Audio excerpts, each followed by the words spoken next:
Let me ask you a question. What's the most time-consuming part when painting an army? What's the part of the process that, if you eliminate, you would halve the time spent on a model? Today we explore the topic of efficient painting once again. Hello fellow Hunters of the Blue and welcome to my channel and the new studio, and welcome to a third video about painting my Eldar army. Eldar have always been my favorite army, and with the incredible refresh the Eldar got this year, I will finally paint my childhood dream army. And in this video it's time to paint the coolest aspect warriors, the warp spiders. So let's go back to our initial question. For me the answer to that question is highlights. In the past I've done armies limiting myself to a single highlight all across, but I've decided to try and do an army where I don't do a single highlight, except for small details like gems, because, well, I am that kind of horrible person. For this we are going to use every single trick in the book. Again, color theory, airbrush, oils, dry brushing, contrast paints, everything. So, are you ready? Let's get cracking! So as you can see, we're starting from a base coat of Wraithbone spray, but the reality is it doesn't matter which spray we use here. Not really. Anything like Wraithbone or pure white or even a very light grey will do basically the same thing, as we're going to cover over this with several things. The only thing I haven't primed in Wraithbone are the backpacks, which are primed in Wraithbone, then masked the Wraithbone bits and primed with black the rest. And the first step is going to be to apply a reverse zenithal using a striking scorpion green and our airbrush. I'm going to be very aggressive with this because I'm going to do a zenithal from the very top, so I don't really care if this gets on the top sides of the model at all.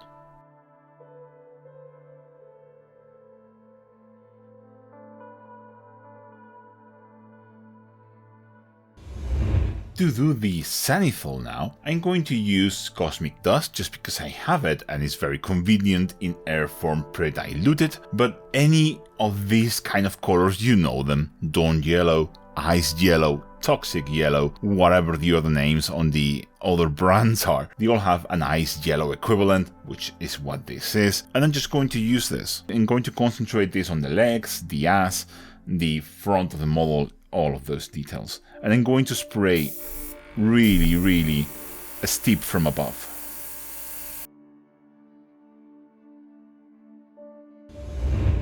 While we have our airbrush out, I'm just going to do a nice simple zenithal highlight on the backpacks, because why not? We already have the tool, so may as well use it. And I'm going to use Iron Wolf and Wolf Grey in a two-step process. Again, if you don't have these exact paints, any cold grey will do.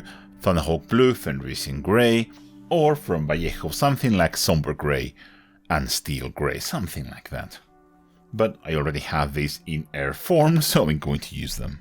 I am a reckless person, so I'm just going to mask the light bits with my fingers because I don't care. And I'm going to spray this mostly on the center and from this vertical motion. As you can see, concentrated on the center of the backpack and towards the top. And of course we do the same with Wolf Grey. Again, concentrated in the center and towards the top. That is more than enough. With our airbrushing done, it's time to do an oil wash to get all of those recesses nice and dark. And I've chosen Viridian for the simple reason that it doesn't stain at all. I can apply this over a matte surface and I'm not going to get any staining on the surfaces. This is perfect for me. The problem is, it's a very expensive pigment, it's a series 4, so if you don't want to spend that much money, I already have it, so why not use it? I highly recommend you get something like Windsor Green. This is just a and a phthalo green. I like the yellow shade, but if you want to use this paint, I highly recommend you do a gloss varnish, apply this, clean, and then do a matte varnish. It's 2 extra steps, but trust me, if you don't do this, you're going to end up with an incredibly green miniature. I like to use odorless thinners for this. That's the name of the product, by the way. I had so many questions on my last video. It's just odorless white spirit, but it's usually called odorless thinners. And then just like to add a little bit of this.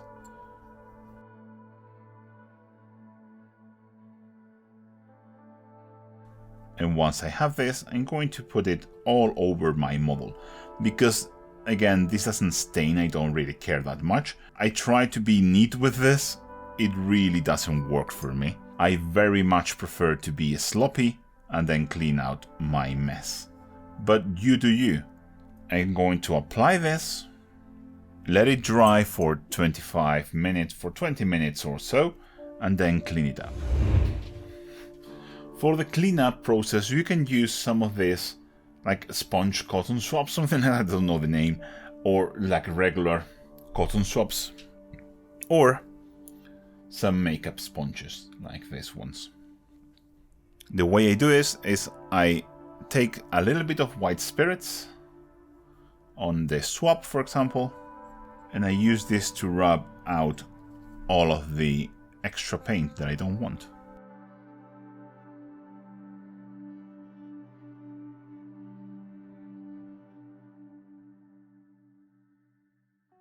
Alternatively, if you want to be extra neat, you can use a small brush with some mineral spirits, and you can just go around wiping off the paint, just like that.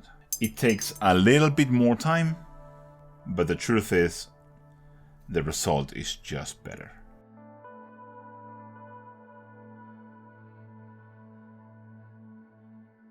And this is the final result of all that cleaning. It took a very short amount of time, and the model looks amazing. You see how much contrast it has and how incredibly good it looks. We have a nice bright yellow highlight with a green reverse zenithal and a deep green in the recesses. Now we have to leave this to fully dry until the next day. You can get away with a few hours, but I don't really care. I usually do this step at the end of my painting sessions, and now I just have to leave them drying until tomorrow and enjoy my evening. The oil wash is now dry, and as you can see off camera, I picked up all of the black details with black and all of the white details using Corax white. You can use any white you want, I just love Corax white. And now it's time to do a dry brush over everything, including the black bits, using pure white. And for my dry brushing, I always go with my ARTIFY 5-piece dry brush set, my favorite dry brush set. And as you can see, this one has been very well used, and it still use it every single time I paint. It's just fantastic. It has 5 dry brushes, some soap and some sponge for a third of the price of Artis Opus, and trust me, the same quality. If you want to get it, there is an affiliate link to Amazon in the description. But now what we have to do is just apply a very simple and thin dry brush all over our models. What I want to do is just pick up any edges and increase the definition. That way, when we apply our final color, it's going to look amazing. And as I said, I'm going to apply this over everything, including the black.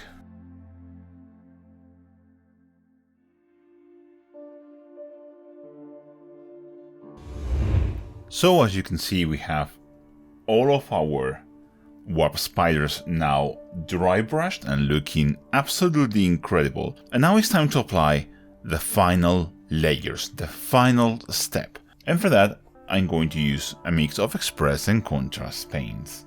I like to start with the white, because that way I can correct easily and it doesn't affect too much the other areas if I missed. And for this, I'm going to use a mix of 1 part space gray and 8 parts express medium. I'm going to apply this all over the bits that I want to be white, which are just the head and the mandibles. And I like to do this with my finger, just like that. Just wipe it off with my finger on the brightest spot, and that's it. It's like a magic trick. I call it the Peachy maneuver. He knows why. The white is now fully dry, and it's time to apply the red. And for this, I'm just going to use Blood Angel's Red. Eagle-eyed amongst you might have noticed that what I'm doing is essentially my zero skill red recipe, but with an airbrush and oils. If you don't want to use airbrush and oils, just go and watch that video and just follow those steps. Now is when all our work pays off. Just go section by section, very slowly, methodically, and have some patience. We just have to be very careful not to pick up any bits that we want to be of other color, obviously. But the yellow and green pre-shade makes for an absolutely stunning red. Look at that. I love this recipe so much.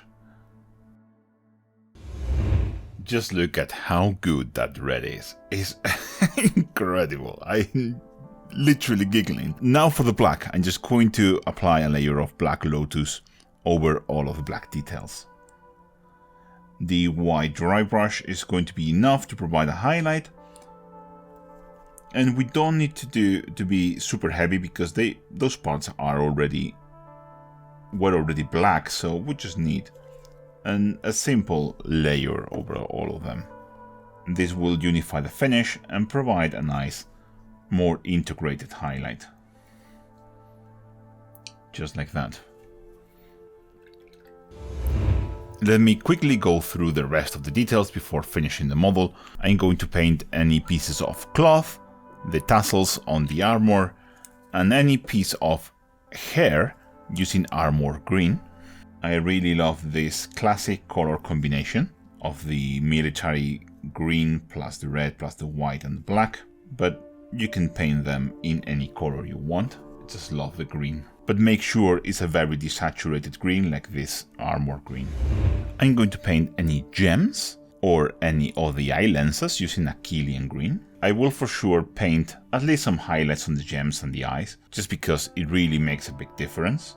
But for this video, I will leave them like this.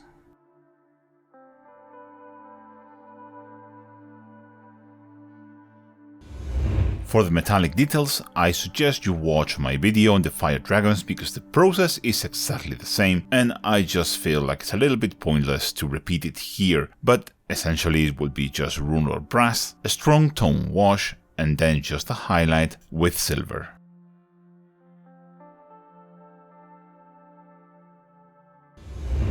I've just realized I forgot to show you how you can paint the energy bit of the weapon, and for this what I'm going to do is apply and feather out a mix of 2 parts Gilliman Flesh and 1 part Blood Angel's Red. I'm going to apply this to the very front of the weapon and then clean my brush very quickly and feather it out.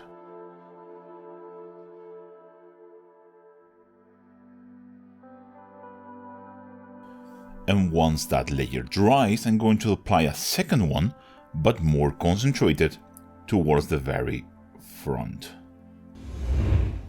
If you want to do the lightning effect, what I'm going to do is mix a little bit of white with my base mix. This is just a drop, just a little bit of white mixed into the initial contrast mix. And what I'm going to do is start drawing those lightning bolts. Just doing some squiggly lines, and the more I get to the bottom, the more squiggly lines I make.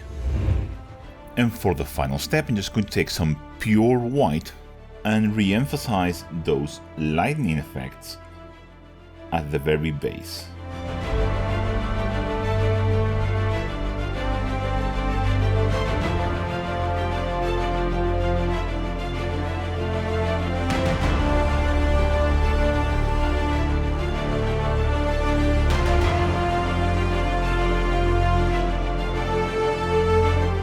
I am extremely happy with how the warp spiders came out. With this method, I can easily get a unit painted in a super relaxed week or a long session during a weekend. Remember, I currently have videos on how to paint Fuegan to a very high standard in my Patreon. and I will start likes very soon.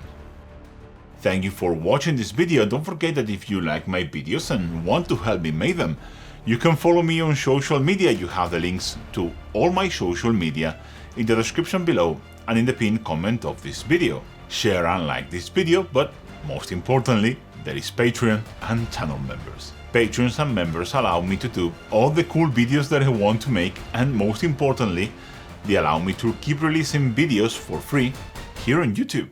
Perks include access to an amazing Discord community full of lovely people, access to many more Patreon exclusive videos, and also private one-on-one online classes. Help me and join the list of the coolest persons in the planet, including Chase, 901 Horses, Adam Carroll, Adam Foots, Adam Thaxton, Agon David, Alex McDonough, Alan Hansen, Alvaro Presno, Andrew Dyer, Andrei Mishenko, Antoine Darbon, Avery Swanson, Bartosz Badensky, Betty Ostov, Big Beer 83, Bowlesley, Bransky, Charles Armitage, Chester Ross, Chris G, Chris Padmore, Christopher Waterford, Kieran O'Murthile, Colby Roof, Copper, Cory Trickler, Cristalios, Dan Mako, Daniel Pitch, Daniel Ramin, Darcy Farrar, Dave Griffiths, David Smith, Derek VW, Dr. Cathaber, Dr. V, Eamon Patton, Emily Queen of Sloths, Emaren Stewart, Felix Franke, Fergal, Philip Weka, Francis Harbord, Garrett Smith, G-Force, Good Old Boys Podcast, Hamish Donald, Hendrik, Hyde Anderson, Ian, Jacob Morris, Jake Staines, Jason Weber, Jay Jones, Jimmy McL, John W, John Schutt, Jorge Pardo Serrano, Jude, Justin May, Just Rex, Carl Jones, Kevin Marshall, Kevin Schulars, Killaman21, Lafarel, Leonard Lindemann, Lugubrious Cramhorn, Mailbox 2112, Mark Jarvis, Mark Watson, Matt Wallis, Matthew Lang, Michael Borrow, Michael Holtz, Nasser Luta, Natius Maximus, Nicholas David, Oscar Jonathan Thunberg, Pablo Cuesta, Painted by Tainted, Palace Cat, Raybots, Richard St. Pierre, Robert Fuller, Robert Macmillan, Roger Nilsson, Sebastian A, Spicy Joe, Squarewave, Stavros Stavro, Stephen K, Stirling Coulter Hayward, Swallox, Tyrek, Terry Denham, 3Gs, Tristan Lavo, Tristan Leonard, Venture, Jeven Dombrava, Soil CFF, Oscar Therain Bebia, and Stephen Zimmerman. And as for me, I'll catch you in the next one. Bye!